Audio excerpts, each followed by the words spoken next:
Montha चक्रीवादळाविषयी महत्त्वाची बातमी. पश्चिम मध्य बंगालच्या उपसागरात निर्माण झालेले मोन्था चक्रीवादळ आज भारताच्या किनारपट्टीवर येऊन धडकलंय.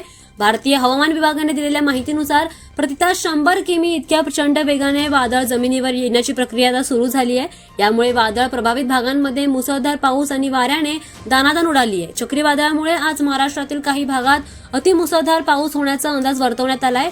देशाच्या पूर्व किनारपट्टीवर मोन्था वादळामुळे जोरात पाऊस होत असून याचा प्रभाव मुंबईवर सुद्धा होऊ शकतो. यामुळेच मुंबईकरांना आवाहन करण्यात येत आहे की समुद्राच्या आत जाऊ नका आणि पाण्यापासून उचित अंतर ठेवा.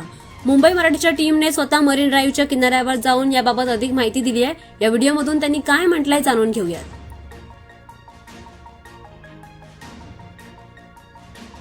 सध्या मी उभा आहे मुंबईच्या नरिमन पॉइंट भागातला मरीन लाईन समुद्र किनाऱ्याजवळ. हा समुद्र किनारा मुंबईकरांची ओळख आहे, मुंबईकरांचं पर्यटन क्षेत्र आहे. परंतु सध्या जी न्यूज येते, खबर येते, बातमी येते ती म्हणजे मोन्था सायक्लोन पश्चिम बंगाल, ओडिशा म्हणजे ईस्ट पूर्व किनारपट्टीवर धडकलाय. त्यामुळे कुठे ना कुठे पाऊस येतोय, परंतु मुंबई महाराष्ट्रात सुद्धा पाऊस येऊ शकतो.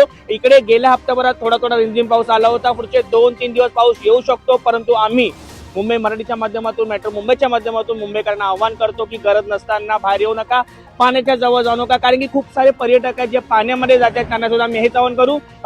तू सांग मला, तू कुठून आलेस?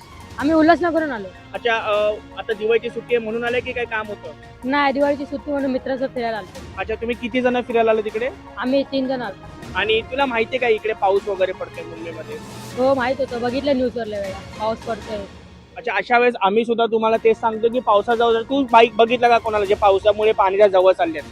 हो, बघितलं. हो, खूप लोक आहेत जे जातात दगडा बिगड्यांवर चढतात. बघितलं. तुझं वय लहान आहे तरी सुद्धा काय सांगशील मित्रांना की पाण्याजवळ का जाऊ नये? कारण की पाऊस कधी येऊ शकतो. हो, कधी पण होऊ शकतो पाऊस. लाटा खिचून येतात ना आपल्यामध्ये आतमध्ये. नक्कीच बघा, लहान मुलगा तरी याचं जे वक्तव्य आहे ते खूप छान आणि बोलके आहे की लाटा आपल्याला खेचून घेतात. हेच आम्ही सुद्धा सांगतोय, गरज नसताना पाण्याजवळ जाऊ नका. पाऊस पडल्यानंतर तुम्हाला त्रास होणे हीच आमची इच्छा आहे. मी सोना जोटिंगे, मेट्रो मुंबई मराठीसाठी.